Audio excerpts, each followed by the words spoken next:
Senator Heinrich. Thank you, Madam Chairman. Secretary Mayorkas, included in the supplemental funding request is over $2.5 billion for immigrations and customs enforcement. And I've had longstanding concerns about the conditions at the Torrance County Detention Facility, where in 2022, the Department of Homeland Security's OIG actually recommended immediately relocating all of the ICE detainees from Torrance until the facility ensures adequate staffing and safe living conditions. A later subsequent DHS OIG report reaffirmed the same sort of basket of problems. And so what I want to ask, I have a very simple request for you. I want you to become personally familiar with this facilities and its challenges. Will you commit to doing that? I will, and I should say two things. Go ahead. One, the conditions in ICE detention facilities is indeed a priority, and for the first time, we closed 5 facilities that did not comply with the conditions that we insist upon. I commit to you to look at the Torrance facility, Senator. I look forward to working with you on that. Secretary Mayorkas, I also want to ask you to we've sort of glossed over what you said about the importance of technology at our land-based ports of entry. So I want you to expand on the technological investments that are incorporated into this supplemental and why they're so important, in particular, to detect illicit narcotics like fentanyl. And please reiterate why it's also so important to focus specifically, because of the numbers, on those land-based ports of entry. Senator, over 90% of the fentanyl that is smuggled into this country is smuggled in through the ports of entry, predominantly via passenger and commercial vehicles. And non-intrusive inspection technology, it's known as, everything is, it seems, in the government by its acronym NII, is a remarkably efficient force multiplier in enabling us to detect the ingenious ways that fentanyl is sought to be smuggled through those vehicles. Most recently, I saw lengthy vertical candles hollowed out in their centers and pills hidden in them. The detection technology that we seek to enhance through this supplemental, I believe it's about 1.1 billion. It's just an extraordinary tool in detecting that and enabling our field office personnel, our field operations personnel, to work on other elements of the port security. That 1.1 billion, how much additional capacity to scan incoming passenger vehicles will that give you? I should, if I can, correct myself. I think it's about 850 million on the technology. We also have some of the funds, the balance for the officers themselves. I'm sorry, if you just how much additional capacity will that give at our ports of entry to catch illicit substances? Oh, it's by a multiple, Senator. It's just an extraordinary advancement of our mission. Secretary Becerra, I want to ask you about the scheduling process. And under the Controlled Substances Act, both HHS and the Drug Enforcement Agency have a role to play in scheduling. Can you talk a little bit about the unique expertise that HHS brings to that process that may not exist at DEA? Senator, thanks for the question. Principally through the Food and Drug Administration, the FDA at HHS, it is our responsibility to try to give the science on substances so that therefore DEA can then decide where to classify that substance when it comes to being a narcotic or a substance that could have an impact on society. We undertake an effort to make sure that we update the science. We want to make sure that if we're scheduling a particular substance or drug, it's properly scheduled. And so whether it is all the fentanyl and what we're seeing today with some of these drugs that are having an impact on our country, we want to make sure that they are properly, based on the science, scheduled for activity. We also want to, for example, make sure that we can do the research that's necessary to determine how to schedule a drug. Thank you, Madam Chair. Thank you. Senator Hagerty. Thank you, Madam Chair and Vice Chair. Thank you for holding this hearing today. Gentlemen, welcome. Secretary Mayorkas, I'm going to turn my first question to you. I'm having my staff pass around page 51 from the August budget proposal that you put forward in the supplemental request. What I'd like to do is draw your attention to the language that's highlighted there in yellow.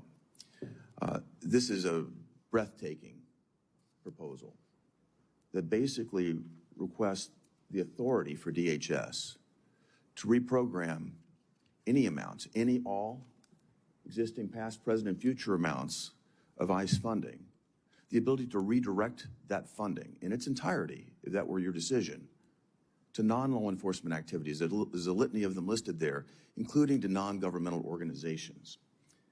In essence, it would allow you to defund ICE to some extent, maybe to its entirety, and place those funds to other purposes. I looked for this same request in your October budget proposal, and I didn't find it. So, Mr. Secretary, are you still requesting this? Senator, I have never proposed the defunding of ICE. I would vigorously— Mr. Secretary, that's the exact— please read this language that I handed to you here. Senator, I would vigorously oppose the defunding of ICE, and please recall that I served for 12 years as a federal prosecutor, and I believe devoutly in the law enforcement mission of that agency. I'm not asking you about your resume, Mr. Secretary. I'm asking you about the language that's plainly here in the page. This language asks for the authority, that we grant you the authority, DHS the authority to reprogram the funds that are intended for law enforcement at ICE, the authority to reprogram to the variety of things like non-governmental organizations, which are clearly not law enforcement.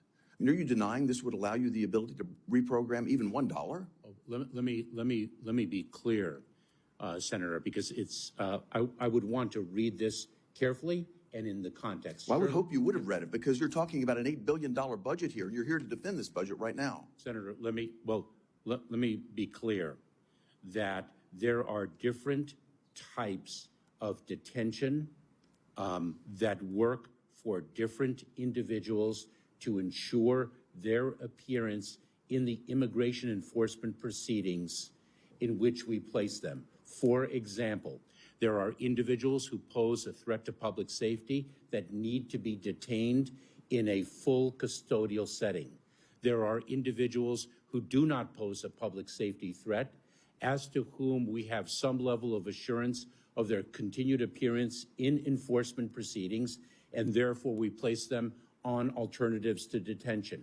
There very well may be individuals that will continue to appear in their immigration enforcement proceedings if they are in a community-based residential center. Well, here's what this proposal, though, specifically asks about the budget for the only law enforcement agency that we have that is charged with the deportation of people that have come to this country illegally, many of them with criminal records. And what this asks for is the authority to reprogram that budget, to defund ICE and take those funds and use them for a variety of things, including giving them to non-governmental organizations. What it asks for, in essence, the way I read this, is to give ICE a different purpose. You have the ability to reprogram ICE and turn it into a travel agency that brings illegal immigrants here and sends them to hotels in New York City. You're going to turn this into an electromagnet if we were to allow you this authority. That is completely false. Then why is it requested in this manner, Mr. Secretary? Can you look at the language here and tell me that's not what you're requesting? Senator, is it your assertion that when we contract out to an organization outside of the government to deliver greater efficiency? My assertion is that you are asking for the ability to redirect, or reprogram is the technical term you use, to reprogram ICE funding to those sorts of purposes. That is a defunding of law enforcement. Placing those law enforcement funds, which we desperately need law enforcement, Senator, and putting them into custodial services or anything that might make it more convenient or more attractive to come to this country illegally. Senator, so your assertion is that when we contract out, we are defunding the organization? No, and I'd like to reclaim my time because I'm running out of it. This is not an assertion. This is a plain reading of the language here. You're asking for breathtaking authority to reprogram, to defund ICE. That is incorrect. You're not backing away from this request. I'm not talking about the custodial services. I'm talking about your request to defund ICE up to the entirety of their budget. I'm going to do everything I can to stop that from happening here. Thank you, Madam Chair. Thank you. Senator Coons. Thank you, Madam Chair and Vice Chair. Thank you for the opportunity to consider these important supplemental requests. And I do hope, Mr. Secretary, that you give a prompt and fulsome answer to the questions presented by Senator Hagerty. It's my understanding this is not included in the current supplemental. I respect that you're being careful in not saying that, but that's what my staff are telling me. I've long followed a simple statement from President Biden back when he was senator. Don't tell me what you value, show me your budget, and I'll show you your values. And these words ring particularly true for me as I'm looking at this broad supplemental request. Back in 2018, a bipartisan group of us that includes many on this committee introduced legislation that Senator Rounds and King carried. It was transformative. It would have paired the DREAM Act with what was then considered an eye-popping amount of $25 billion invested in border security over 10 years, $2.5 billion a year.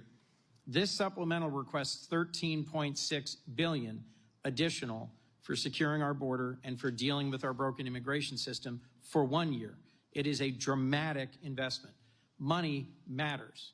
Your request would include hiring thousands of new Border Patrol agents, ICE prosecutors, USCIS officers, Customs and Border Patrol, immigration judges, and those who process claims for asylum. The non-intrusive inspection systems that we would use to interdict fentanyl crossing at the border ports of entry. All of this matters, and I urge my colleagues to pay attention to the positive benefits for border security that would result from taking seriously and passing this supplemental.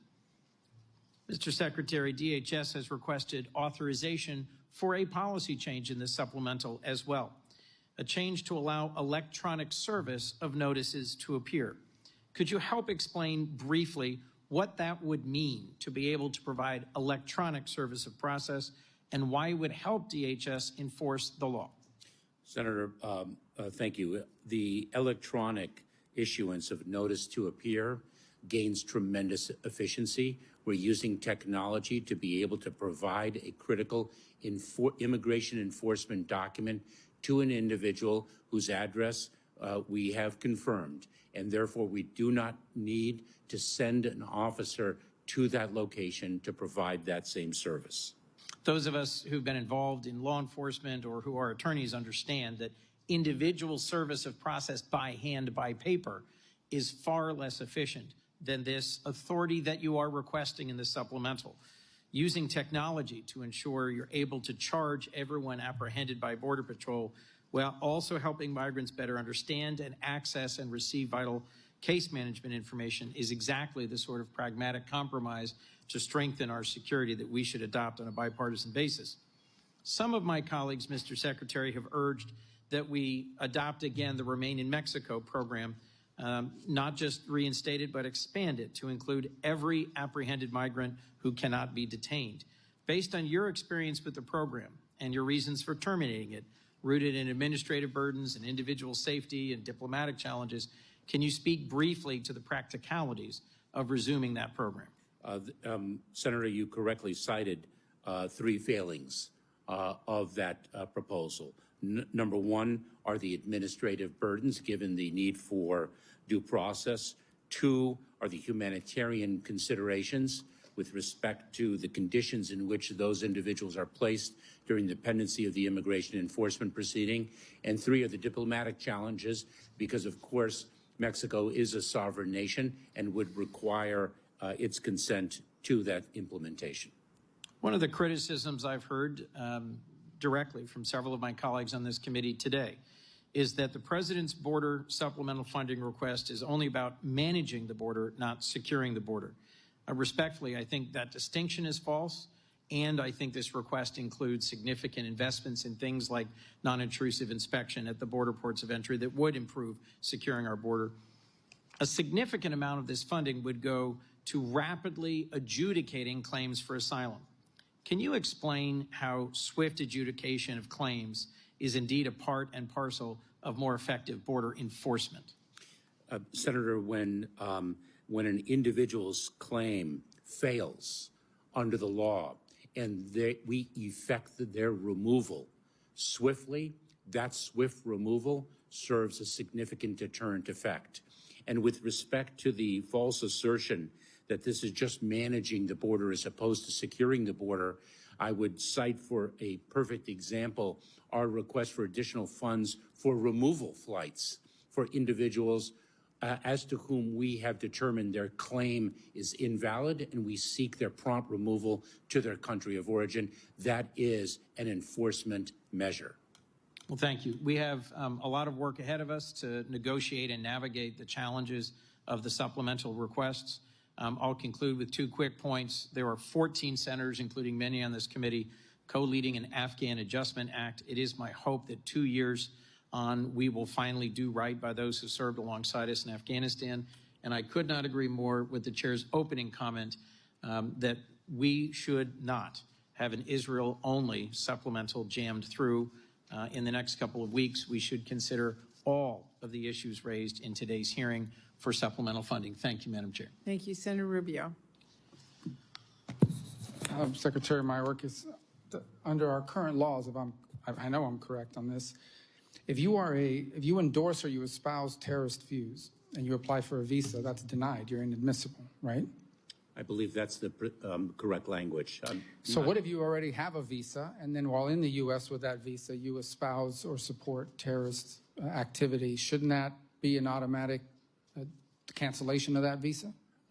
Senator, I would have to check the law, but I would understand that it might be a basis for the revocation of the visa and the removal of the individual. I'd want to check the law in that area. Well, I think it makes sense that if you can't get a visa because you espouse terrorist views or endorse terrorist views, if you have a visa and then you do that while a visitor, we're talking about visitors to the United States, that visa should be canceled. I would agree. Okay, good, because I'm asking the administration to enforce that, and I hope you will. I think that's important. Let me get, there's a lot of talk about immigration. I deal with immigration every day because, as you know, where I live in Miami, virtually everyone's from somewhere else, whether it's another state or primarily another country in South Florida. So everywhere I go, I'm just going to read all about what people tell me. This is what they tell me. I talked to a lady 3 days ago. She says her son, I forgot the exact, he may be in Honduras. She's going to Venmo him $5,000, $6,000 or Cash App. He's going to pay someone to bring him to the U.S. border where he will present himself to border officials. He will be admitted into the country at some point, released. He knows this because other people have done it. Depending on how he's released, within 180 days, I believe, he'll have a work permit.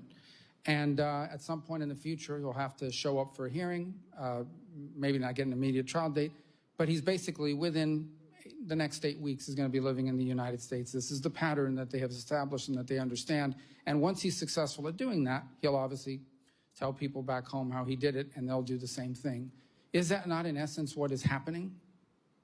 I would perhaps, Senator, qualify a few of the facts, but that is indeed a pattern that we see, which speaks to how broken our immigration system is, but how important are the policies that we have promulgated to prevent that scenario from occurring. And let me give you an example of the policy that we have promulgated to ensure that that scenario does not occur.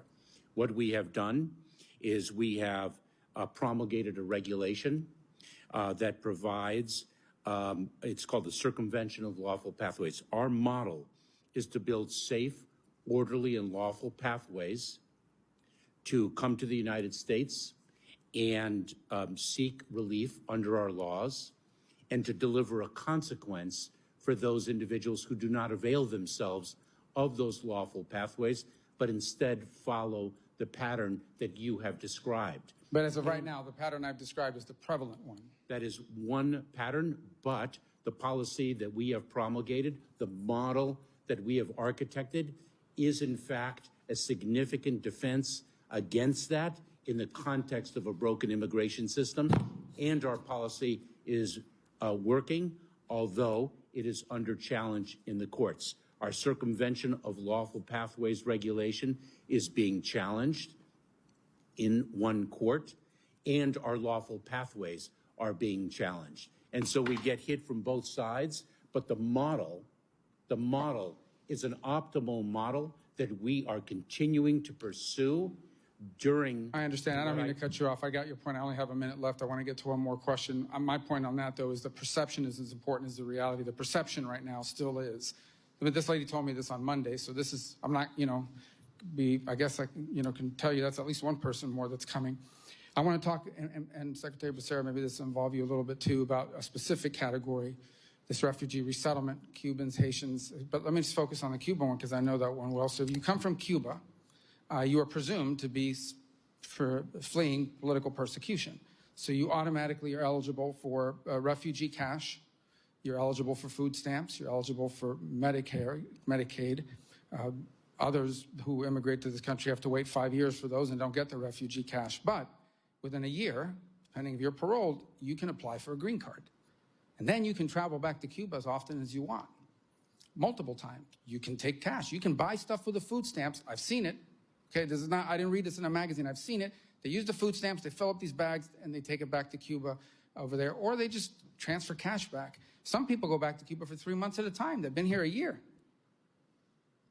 How, if you are fleeing persecution, how can it be that a year later you are spending summers in Cuba?